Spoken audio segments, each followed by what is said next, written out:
É un modelo de agricultura, de gandería, un modelo de traballo que precisamente incide sobre eses elementos de preservar a biodiversidade, de garantir unha produción de alimentos de máxima calidade e seguridade, preservando precisamente as características do medio, do solo, coidando o noso solo, o noso territorio e facendo un uso sostible dos recursos como a auga, precisamente para garantir a productividade futura da nosa terra.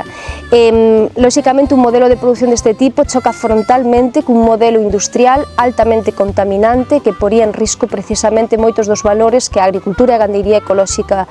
promoven. Nos implantamos un proxecto que vai demandar moito máis madeira de eucalipto, vai fomentar moito máis as plantacións de eucalipto nunhas comarcas, das principais comarcas gandeiras de Galicia. É evidente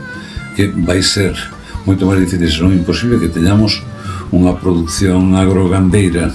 maior, máis sustentable e máis baseada nos recursos propios. Dende o sector gandeiro estamos moi preocupados e preocupadas polo que pode supoñer o proxecto da macrocelulosa Altri para a Ulloa, para a Ulla e para o país.